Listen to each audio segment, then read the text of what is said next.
الحمد لله وكفى وسلام على عباده الذين اصطفى أما بعد فأعوذ بالله من الشيطان الرجيم بسم الله الرحمن الرحيم وآتوا النساء صدقاتهن نحلة فإن طبن لكم عن شيء منه نفسا فكلوه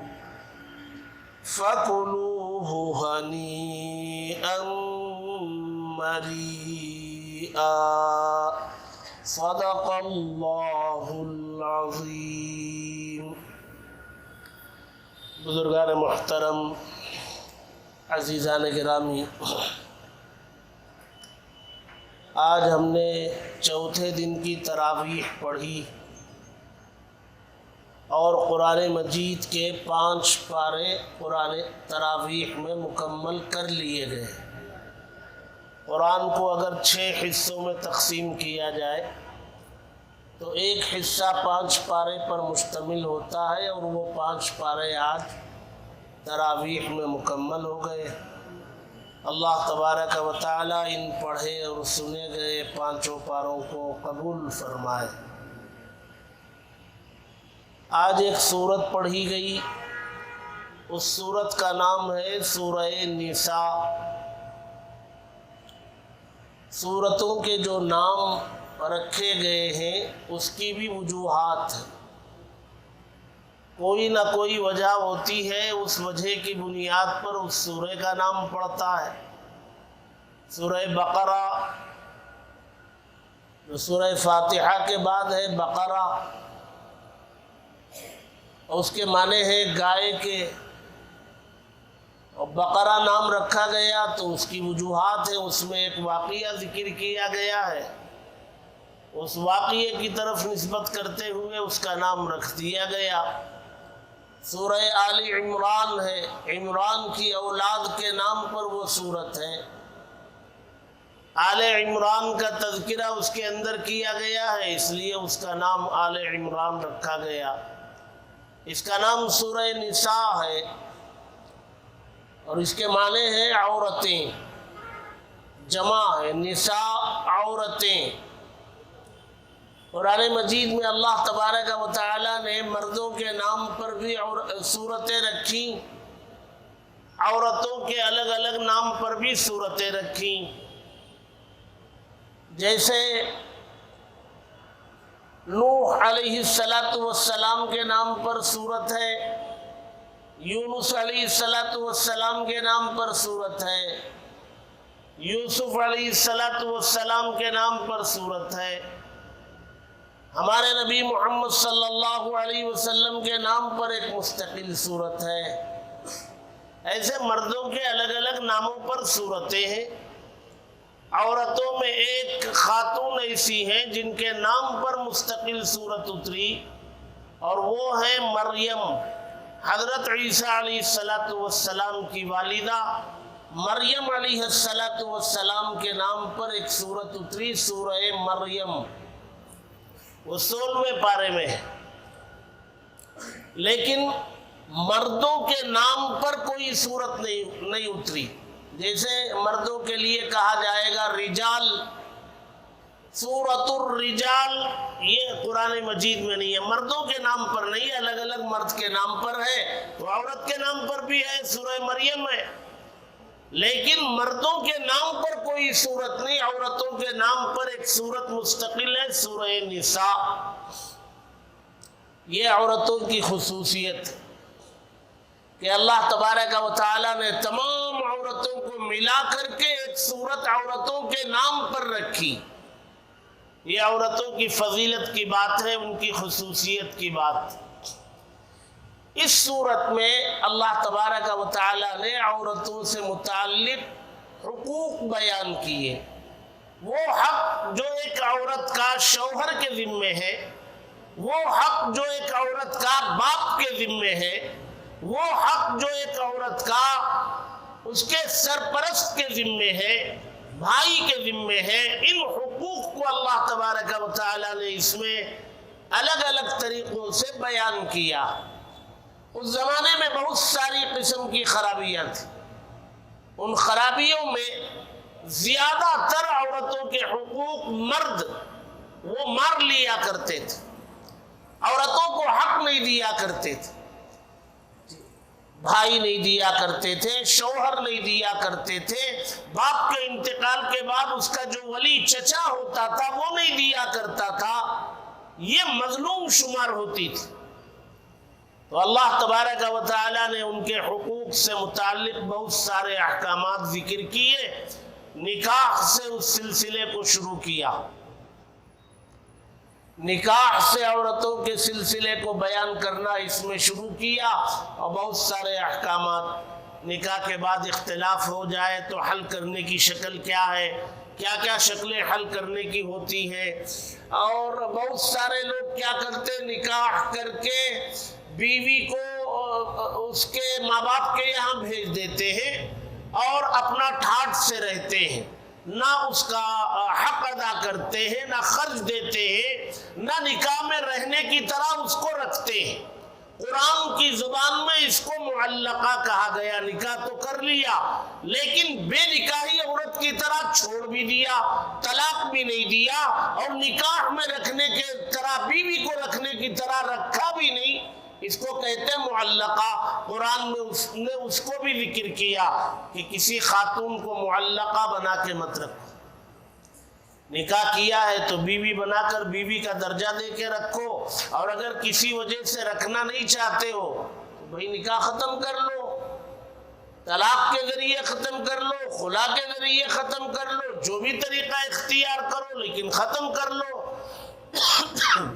نکاح بھی کر لیا اور بے نکاحی عورت کی طرح اس کو چھوڑ دیا، اس کو شریعت نے بہت بڑا گناہ قرار دیا، اور اس کی بڑی مذمت اللہ تبارک و تعالی نے قرآن میں کی۔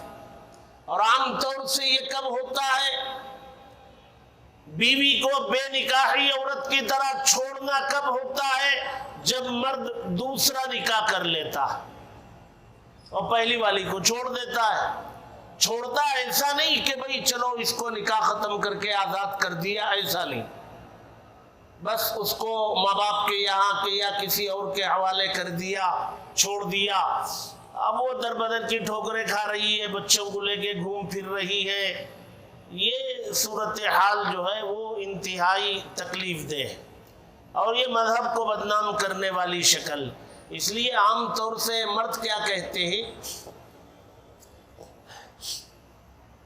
کہ مرد کو 4 نکاح کی اجازت ہے، عام طور سے مردوں کی زبان پر یہ ہوتا ہے 4 نکاح کی اجازت۔ ایسا نہیں ہے، یہ شاید ہم نے بہت پہلے بھی سمجھایا تھا، اب پھر سمجھا رہا ہوں۔ اب اس لیے سمجھا رہا ہوں کہ شاید آنے والے زمانے میں یہ 4 نکاح والا مسئلہ زیر بحث آ چکا ہے، چل رہی ہے بحثیں، اور شاید اس پر اللہ نہ کرے روک لگے جی۔ اس لیے اسے سمجھنے کی ضرورت ہے، 4 مردوں کو 4 نکاح کرنے کی عام اجازت نہیں، اجازت شرط کے ساتھ۔ وہ شرط کیا ہے؟ وہ شرط عدل کی ہے، برابری کی ہے، انصاف کی ہے۔ اور انصاف کا طریقہ کیا ہے؟ دونوں کو برابر کا حق دیا جائے، وقت بھی دونوں کو برابر دیا جائے، کھانا بھی دونوں کو برابر، چاول ایک جیسا، لباس ایک جیسا، مکان ایک جیسا، اوقات ایک جیسے گزارے جائے، ایک دن یہاں ایک دن یہاں، ایک ہفتہ یہاں یا ایک ہفتہ یہاں، جو تقسیم ہوگی تقسیم برابر برابر ہوگی، ہر چیز میں برابری ہو۔ جو شخص یہ عدل کر سکتا ہے، یہ عدل کرنے کی جو طاقت رکھتا ہے، اس کو اجازت دی گئی بھئی تم 2 کر لو، اور 2 کے درمیان عدل رکھ کے کامیاب ہو گیا تو بھی تیسری بھی کر لو، اللہ نے تمہیں سہولت دی ہے، 3 گھر چلا سکتے ہو، ماہانہ 50,000 یہاں بھی دے سکتے ہو، یہاں بھی 50 اور یہاں بھی 50، 1.5 لاکھ تم 3 گھروں کو دے سکتے ہو، تینوں کا گھر مول کا ہے، تینوں کے اخراجات برداشت کرتے ہو، کرو 3 نکاح۔ اب یہاں ہمارے یہاں ماحول کیا ہے؟ ماحول یہ ہے کہ دوسرا نکاح کرتا ہے، ہم پوچھتے بھئی دوسرا نکاح کر لیا آپ نے، کیا کماتے ہو؟ وہ آٹو چلاتا ہوں۔ آٹو چلا کے تم ایک گھر نہیں سنبھال سکتے، ایک گھر کا بھاڑا نہیں باندھ سکتے تم، اور تم لگے دوسری شادی کرنے، اور بات کرو تو تمہاری زبان پر آتا اللہ نے اجازت دی 4 شادیوں کی، کس نے کہہ دیا؟ بھئی اسلام کو بدنام کر رہے ہو تم۔ جو مرد یہ کہہ رہا ہے کہ اللہ تبارک و تعالی نے مردوں کو 4 نکاح کی اجازت دے دی، یہ غلط ہے۔ 4 نکاح کی، 1 سے زیادہ نکاح کی اللہ نے اجازت دی ہے، شرط کے ساتھ۔ وہ شرط پائی جائے تو دوسرا نکاح کی اجازت ہے، وہ شرط نہیں پائی جائے تو اجازت نہیں ہے۔ جیسے نماز کے لیے وضو شرط ہے، بھئی جس کا وضو ہے وہ نماز میں شامل ہو، جس کا وضو نہیں ہے وہ صف میں نہیں کھڑا ہو سکتا، وہ چلا جائے باہر، وضو کر کے آئے۔ بغیر شرط کے نماز نہیں ہوتی، وضو کے بغیر نہیں ہوتی۔ جس کے اندر عدل کی شرط ہے، کیپیسٹی ہو، اس کی آمدنی اتنی ہو، وہ کماتا اتنا ہے، وہ دونوں گھر سنبھال سکتا ہے، اور اتفاق سے اس کے ماں باپ ہیں تو ماں باپ کی بھی دیکھ ریکھ کر سکتا ہو۔ اللہ تبارک و تعالی نے صاف فرمایا فَإِنْ خِفْتُمْ أَلَّا تَعْدِلُوا، اگر تمہیں ڈر ہے کہ تم عدل اور برابری نہیں کر سکو گے، فَوَاحِدَةً، تو ایک ہی کی اجازت ہے۔ یہ قرآن کی آیت اللہ فرما رہے، اس کے اوپر فرمایا تھا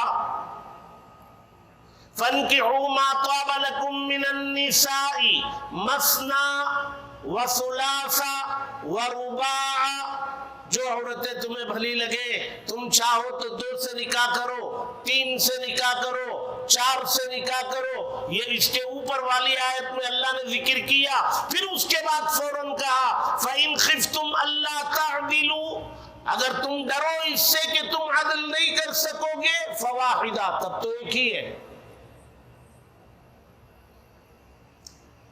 یہ ہم لوگوں نے غلط چرچا کر رکھا، یہ نہ جاننے کی وجہ سے۔ یہ مطلق نہیں ہے، یہ شرط کے ساتھ، یہ اجازت شرط کے ساتھ۔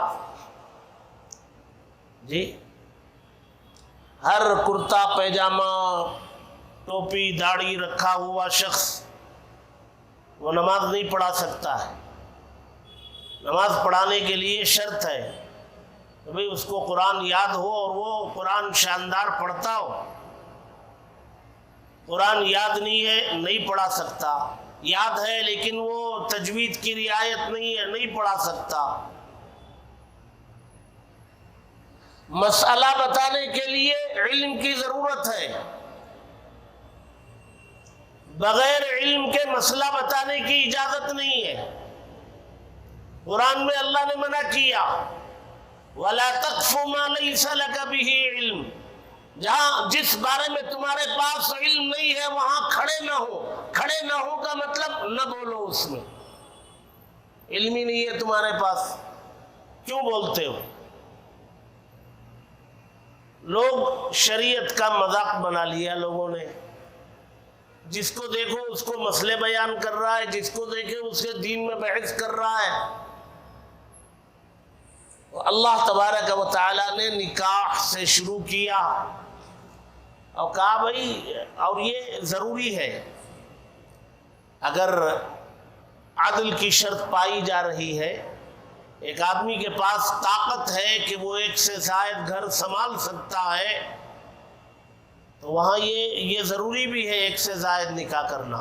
ہمارے ہندوستان میں ماحول نہیں ہے یہاں، لیکن جن ممالک میں اس کا ماحول ہے وہاں اس کو کوئی عیب بھی نہیں سمجھتے، کوئی برائی بھی نہیں سمجھتے. وہاں مرد کے پاس سہولت ہے، پہلی بیوی تعاون کرتی ہے، سپورٹ کرتی ہے، تم دوسرا نکاح کر لو. چونکہ وہ عدل کرتے نا، ظلم نہیں کرتے. ان کو معلوم ہے کہ یہ دوسرا نکاح کر بھی لے گا تو ہمارا حق نہیں مارے گا، ہمارے اوپر ظلم نہیں کرے گا، ہمارا حق پورا ادا کرے گا، لہذا یہ دوسرا نکاح کر لے گا تو ہمیں کیا، ہمیں آرام ہی ہے. پہلی بیوی سوچتی ہے آرام ہے، یہ دوسرا نکاح کر لیں گے، ایک رات وہاں رہیں گے تو ایک رات ہم آزادی سے اپنا آرام سے سو سکیں گے. اور اگر 3 نکاح کر لیا اس نے تو بھئی 2 رات کے بعد ہمارے پاس آئے گا، 2 رات ہم آزاد ہیں. شریعت نے 4 نکاحوں کی اجازت ایسے ہی نہیں دے دی. یہ مذہب ہمارا جو ہے آسمانی ہے، فطری مذہب ہے، اس کے احکامات میں کہیں کوئی خرابی نہیں ہو سکتی. 4 نکاح کی اجازت دیا عدل کی شرط کے ساتھ.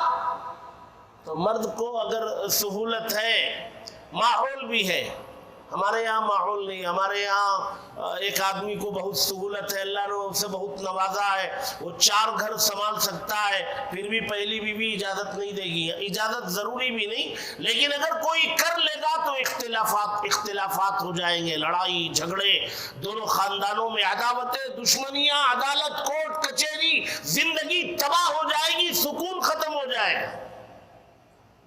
نکاح کا مقصد سکون ہے، وہ ختم ہو جائے. ہمارے ملک میں ماحول نہیں.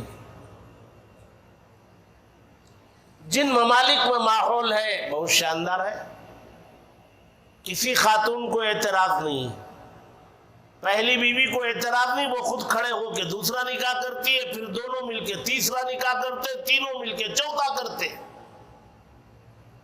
انہیں معلوم ہے کہ ہمارا شوہر ظالم نہیں ہے، ظلم نہیں کرے گا، عدل کرے گا، برابری کرے گا، حقوق ادا کرے گا.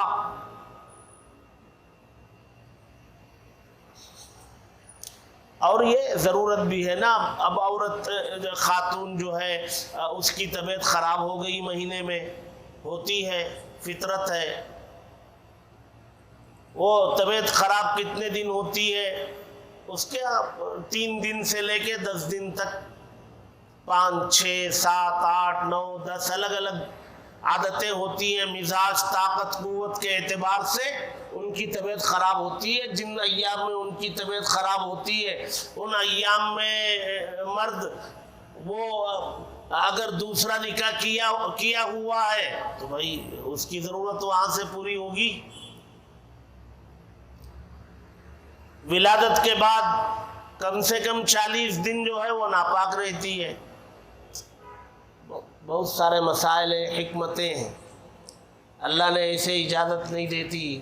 عیش و عیاشی کرنے، مزے لوٹنے کے لیے اجازت نہیں دی گئی.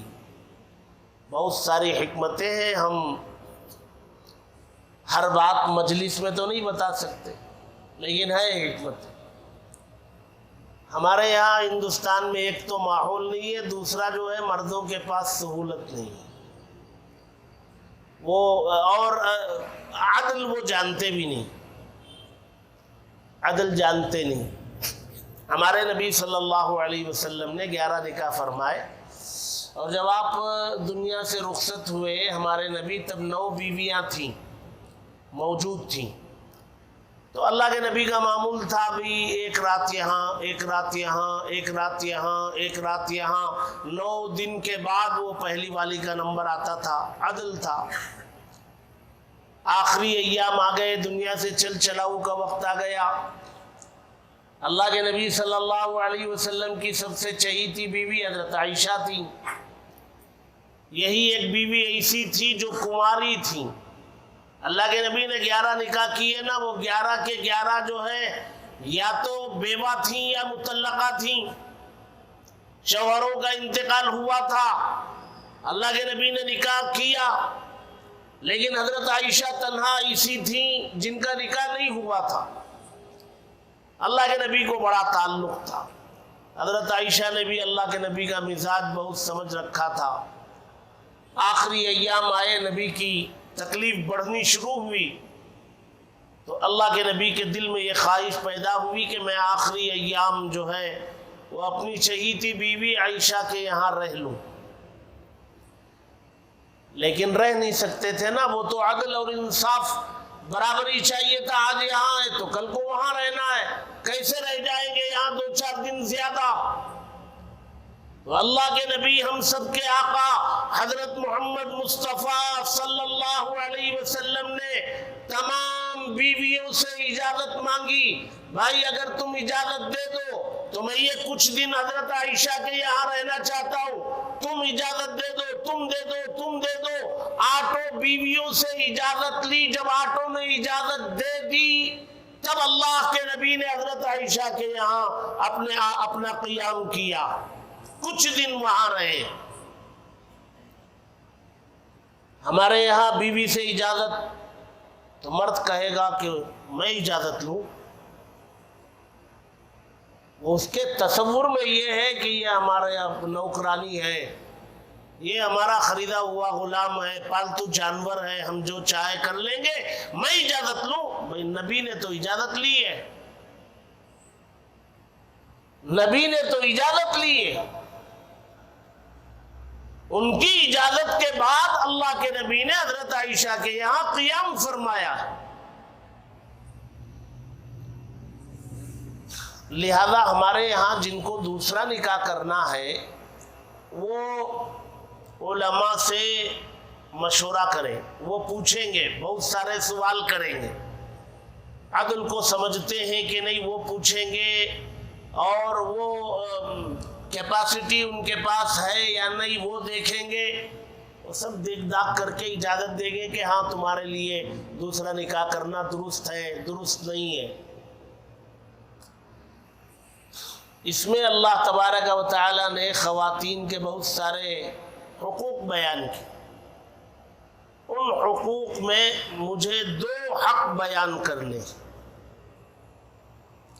2 عام طور سے یہ دونوں حق کی ادائیگی میں بڑی کوتاہی۔ نمبر 1، اللہ نے صاف فرمایا اس زمانے میں اس حق کی ادائیگی میں ظلم ہوتا تھا، وہ تھا نکاح کے موقع پر مہر کا ادا کرنا۔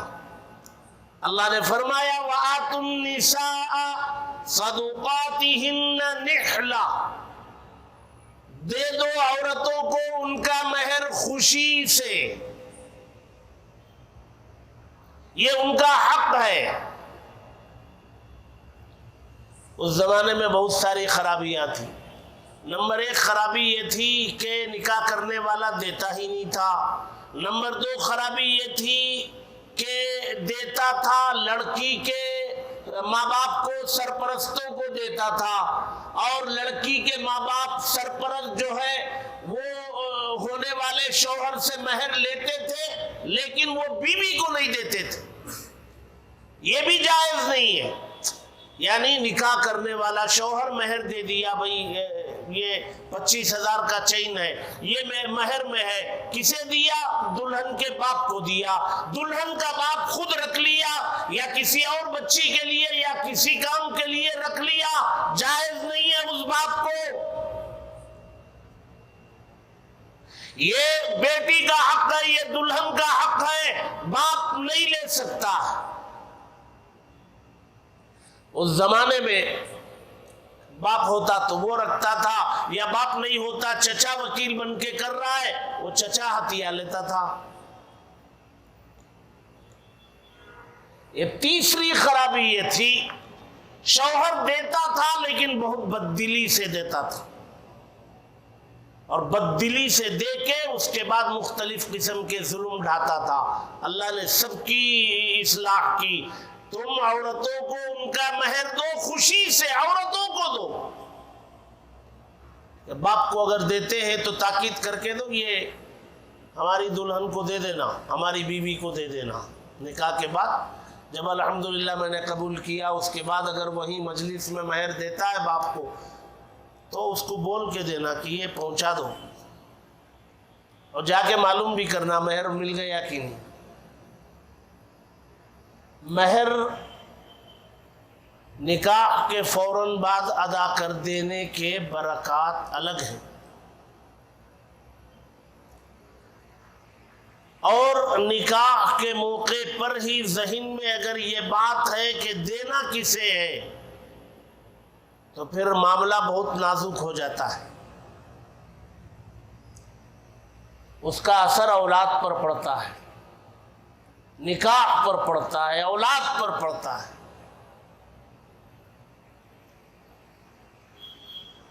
ہمارے یہاں ایک خرابی یہ ہے کہ مہر دیا نہیں کرتے، یا دیا دیتے ہیں تو وہ لڑکی والوں سے جوڑے کی رقم لیتے، ان میں سے اسی میں سے کچھ زیور لے کے مہر میں دیتے، بھئی مال تو اسی کا ہے، اس کے باپ سے لیا گیا ہے جوڑے میں۔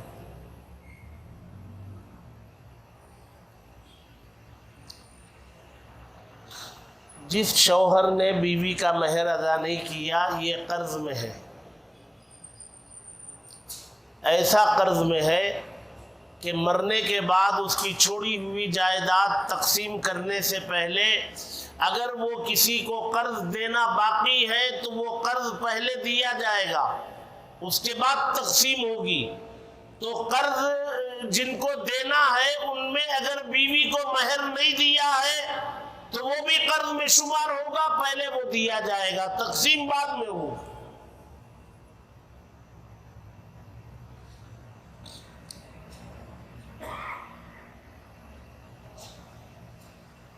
اور اگر دیے بغیر مر گیا تو معاف نہیں ہوگا، حشر کے میدان میں دینا پڑے گا۔ وہ بلا کے لا کے معاف کروانا، وہ دودھ بخشوانا، یہ سب ہمارا آپ کا بنایا ہوا دین ہے، خدا کا بھیجا ہوا دین وہ نہیں ہے۔ مہر کا معاف کروانا، دودھ کا بخشوانا، یہ سب جتنا ناٹک ہوتا ہے وہ سب پورا ناٹک ہے، دین سے اس کا کیا بھی تعلق نہیں ہے، وہ کہیں لکھا نہیں ہے، وہ بیکار کسی کا چلایا ہوا رواج ہے، رسم، وہ دینا پڑے گا۔ اور زبردستی معاف کروائیں گے، بددلی سے معاف کی ہوگی خاتون، عورت، بیوی، تو وہ بھی معاف شمار نہیں ہوگا۔ زبردستی معاف کروانا چاہیں گے، معاف کروا لیا، بلوا لیا، معاف نہیں ہوگا، دینا پڑے گا۔ اور سب سے بڑھ کر کے یہ ہے کہ اس کی برکات نکاح پر بھی پڑتی ہیں، اس کی برکات ہونے والی اولاد پر بھی پڑتی ہے،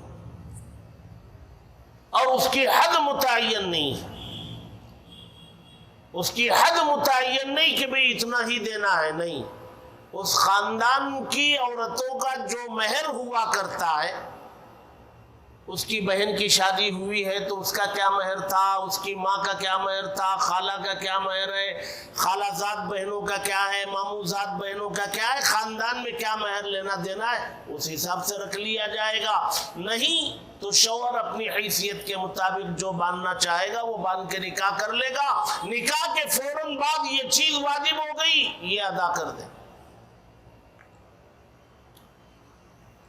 اللہ تبارک و تعالی نے اس صورت میں عورتوں کے حقوق بیان کرتے ہوئے نمبر 1 پر مہر کو ذکر کیا، اور عام طور سے ہمارے معاشرے میں اس میں بڑی کوتاہی ہے۔ نتیجہ یہ ہوتا ہے نکاح کے بعد لڑائی جھگڑے، اختلافات، انتشار، پھر وہ خلا طلاق۔ ہمارے پاس فیصلے ہوتے ہیں تو اکثر جو ہے وہ مہر ادا کیا ہوا نہیں ہوتا ہے۔ نکاح کی تیاریوں میں بنیادی تیاری وہ مہر کی ادائیگی، مہر ہمارے پاس جمع کر لیا جائے، بھئی مہر میں یہ دینا ہے، یہ تیار ہونا چاہیے۔ باقی اور چیزیں تیار ہیں نہیں ہیں وہ لازم اور ضروری نہیں ہے، یہ ضروری ہے۔ اس لیے آپ حضرات اپنے بچوں کے نکاح کے سلسلے میں خصوصاً لڑکوں کا جب نکاح کیا جائے گا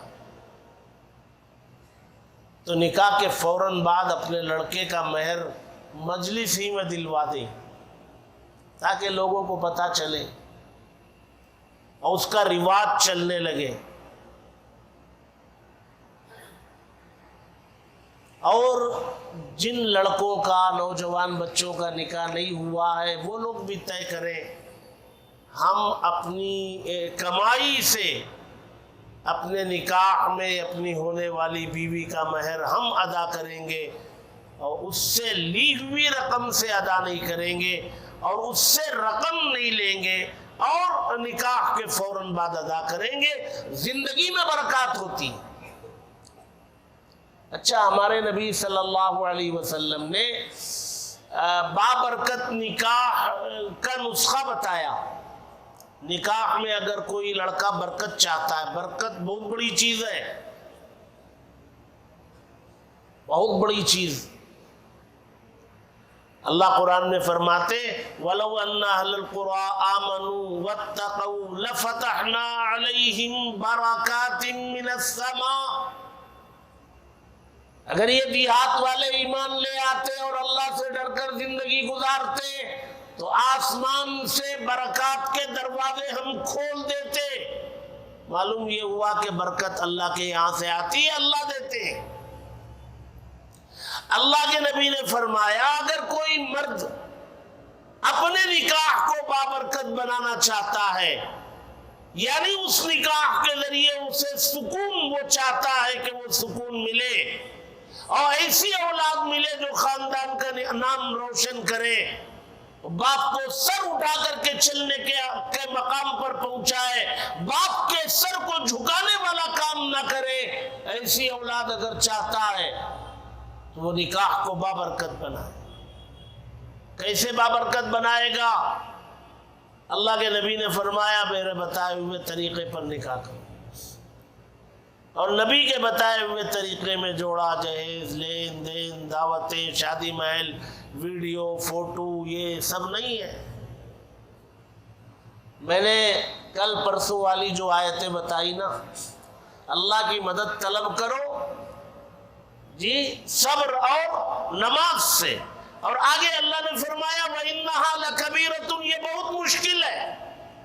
ویسے ہی نکاح کو بابرکت بناؤ نبی کے طریقے پر نکاح کر کے، لیکن یہ بہت مشکل. کوئی کرنے تیار نہیں ہوگا. بہت کم، 100 میں 2 4 5 اللہ کے بندے ہیں وہ نبی کے بتائے ہوئے طریقے پر انجام دینے کی کوشش کرتے. اس میں رکاوٹیں بہت ہیں. یہ ماں کی خواہش ہے، وہ اس کی خواہش ہے، وہ اللہ رسول کی کوئی خواہش نہیں، ان کی کوئی تعلیم نہیں اللہ رسول کی. اللہ اور اس کے رسول کے سامنے ماں آ جاتی ہے. ہمیں یہ تعلیم دی گئی اللہ اور اس کے رسول کے لیے ماں باپ کو قربان کرنا پڑے، ماں باپ کو قربان کرو. یہ تعلیم نہیں دی گئی کہ ماں باپ کے لیے اللہ اور اس کے رسول کو قربان کرو، یہ تعلیم نہیں دی گئی. قرآن کی آیتیں ہیں، میں پڑھ کے سمجھاؤں گا کہ قرآن کی آیتوں میں ماں باپ کے اوپر اللہ اور اس کے رسول کے لیے ماں باپ کو قربان کرنے کی جو بات اللہ نے قرآن میں بیان کی ہے 2-3 جگہ آیتیں ہیں. میں یہ اس لیے کہہ رہا ہوں کہ آج کا جو زمانہ ہے فتنوں کا زمانہ ہے، شادیاں ٹک نہیں پا رہی ہیں، ٹک نہیں پا رہی ہیں. چھوٹی چھوٹی باتوں پہ خلا طلاق ہو رہا ہے.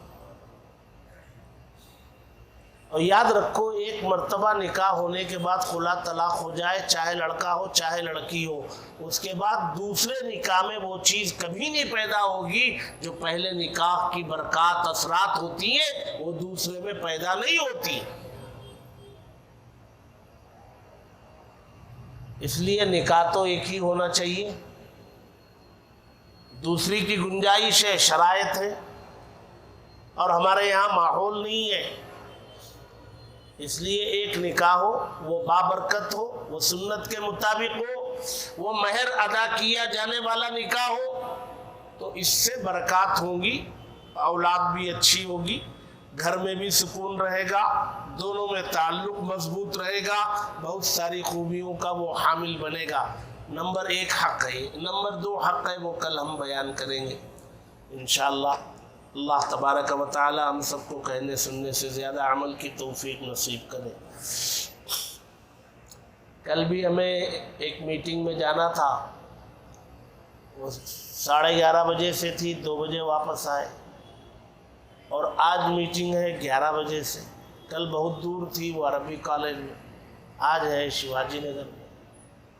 اس لیے بھی ہم نے تفسیر کو تھوڑا مختصر کیا۔ ہمیں خوشی ہے کہ آپ حضرات بہت شوق سے سن رہے ہیں۔ اللہ تبارک و تعالی قرآن کی برکتوں سے ہم سب کو مالا مال فرمائے، قرآن کے نور سے ہم سب کو منور فرمائے۔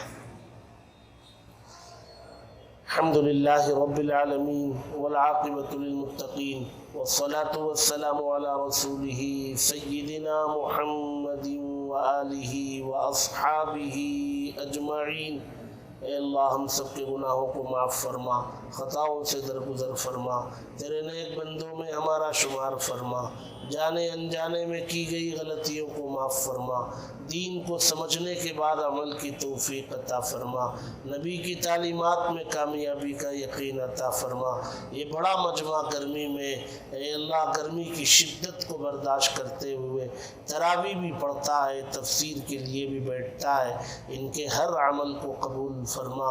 اے اللہ اس مجلس کی برکات سے مالا مال فرما، اس کے نور کو جسموں میں داخل فرما، نسلوں میں منتقل فرما، گھروں میں برکتیں عطا فرما، رزق میں برکتیں عطا فرما، سکون والی زندگی نصیب فرما۔ اے اللہ بے ترتیبی سے ہماری حفاظت فرما، بدمزگی سے ہماری حفاظت فرما، بدخلقی سے ہماری حفاظت فرما۔ اے اللہ ہر قسم کی راحت عطا فرما۔ اے اللہ جائز مقاصد میں کامیابی نصیب فرما، نیک آرزوؤں کو پورا فرما۔ ہماری ان دعاؤں کو حضرت محمد مصطفیٰ صلی اللہ علیہ وسلم کے صدقے میں قبول فرما۔ ربنا تقبل منا انك انت السميع العليم وتب علينا انك انت التواب الرحيم۔